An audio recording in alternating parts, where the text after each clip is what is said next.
السلام علیکم۔ بسم اللہ الرحمن الرحیم۔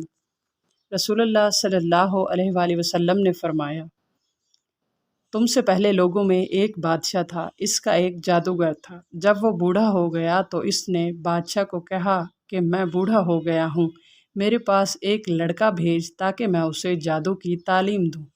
بادشاہ نے تعلیم سحر کے لیے ایک لڑکا اس کے پاس بھیج دیا۔ اس کی راہ پر ایک راہب رہتا تھا۔ لڑکا اس کے پاس بیٹھ گیا اور اس کو اس کا کلام سن کر اچھا لگا۔ جب وہ جادوگر کے پاس آتا تو راہب کے پاس سے گزرتا اور اس کے پاس بیٹھ جاتا۔ جب وہ جادوگر کے پاس آتا وہ اسے مارتا۔ اس نے راہب کو اس کی شکایت کی۔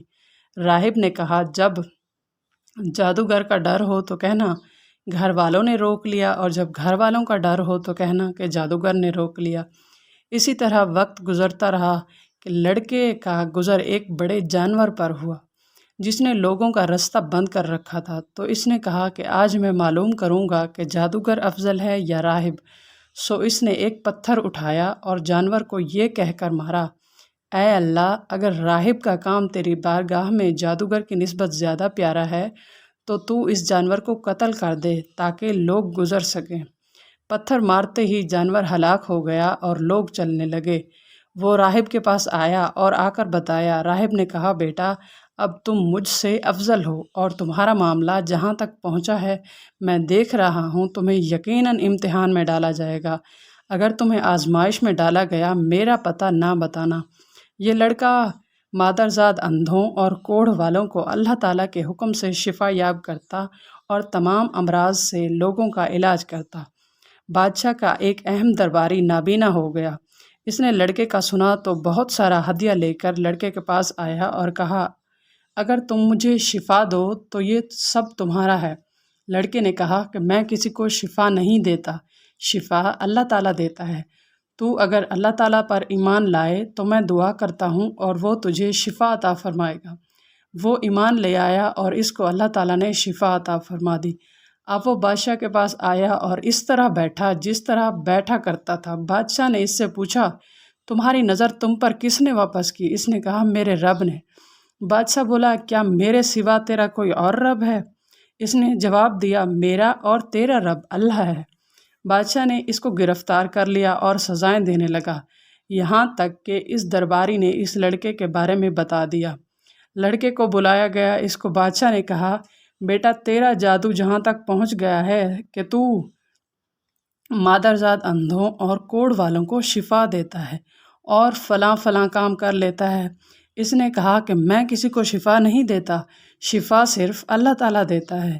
بادشاہ نے اس کو پکڑ کر اذیت رسانی شروع کر دی تو اس نے راہب کا پتہ بتا دیا۔ اب راہب کو بلایا گیا۔ اس کو دین سے لوٹنے کے بارے میں کہا گیا تو اس نے انکار کیا۔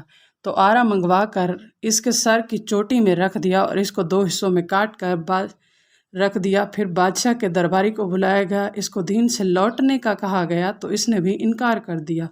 تو آرا اس کی چوٹی پر رکھ کر اس کے بھی 2 حصے کر دیے گئے۔ پھر لڑکے کو بلایا گیا۔ اسے کہا گیا کہ اپنے دین سے پلٹ آؤ تو اس نے انکار کیا۔ تو اس کو اپنے ساتھیوں کے حوالے کر دیا کہ فلاں اس کو فلاں پہاڑ پر لے چلو، چوٹی پر پہنچ کر اگر دین چھوڑ کر واپس آ جائے تو ٹھیک، ورنہ اس کو بلندی سے گرا دینا۔ بس وہ اسے لے گئے۔ جب وہ پہاڑ پر پہنچے تو لڑکے نے کہا، اے اللہ، تو جس طرح چاہے مجھے ان سے کافی ہو جا۔ بس پہاڑ پر زلزلے کی کیفیت بنی اور وہ سب نیچے گر گئے اور لڑکا چلتے ہوئے بادشاہ کے پاس آ پہنچا۔ بادشاہ نے کہا، تیرے ساتھ والے کہاں ہیں؟ جواب دیا، مجھے اللہ تعالیٰ نے ان سے کفایت عطا فرمائی۔ بادشاہ نے ایک اور اپنے ساتھیوں کی جماعت کے حوالے اسے کیا اور کہا کہ اسے کشتی میں بٹھا کر گہرے سمندر میں لے جاؤ اور پوچھو، اگر اپنے دین سے لوٹ آئے تو درست، ورنہ اسے ڈبو دو۔ جب وہ اس لڑکے کو لے گئے تو لڑکے نے پھر دعا کی کہ اے اللہ، مجھے ان سے بچا جس طرح تو چاہے۔ فوراً کشتی الٹی اور وہ سب ڈوب گئے اور لڑکا پیدل چلتے ہوئے بادشاہ کے پاس آ گیا۔ بادشاہ سے اس نے کہا، تو نے اپنے ساتھیوں کے ساتھ کیا کیا؟ لڑکے نے کہا، اللہ تعالیٰ نے مجھے ان سے بچایا ہے۔ پھر اس لڑکے نے بادشاہ سے کہا کہ اگر بادشاہ تو مجھ کو میرے بتائے ہوئے طریقے کے بغیر قتل نہ کر سکے گا۔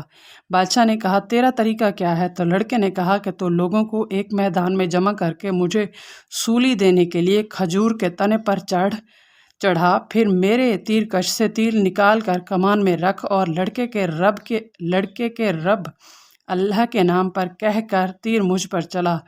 تو نے جب ایسا کر لیا تو مجھے قتل کر لے گا۔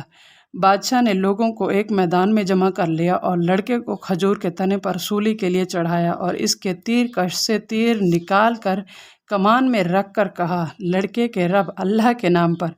پھر تیر چلایا، وہ لڑکے کی کن پٹی پر لگا، لڑکے نے اس پر ہاتھ رکھا اور مر گیا۔ عام لوگ پکار اٹھے، ہم اس لڑکے کے رب پر ایمان لائے۔ بادشاہ کے پاس آنے والا آیا اور اس نے بتلایا، تجھے جس چیز کا خطرہ تھا وہ کام ہو گیا۔ لوگ ایمان لے آئے۔ اس نے حکم دیا کہ گلیوں کے کنارے پر خندقیں کھودی جائیں، اور وہ کھودی گئیں اور ان میں آگ بھڑکا دی گئی۔ اور بادشاہ نے حکم دیا کہ دین سے جو نہ پھرے اس کو آگ میں ڈال دو۔ کہا کہ اگر آگ میں پھینک دیا جائے۔ انہوں نے ایسا ہی کیا، حتیٰ کہ ایک عورت آئی جس کے ہاتھ میں ایک بچہ تھا۔ وہ آگ میں جانے سے جھجکی تو اس کے بچے نے کہا، اماں صبر کر، تو حق پر ہے۔ بے شک اللہ تعالیٰ ہمیشہ ثابت قدم رہنے والوں کی مدد کرتا ہے۔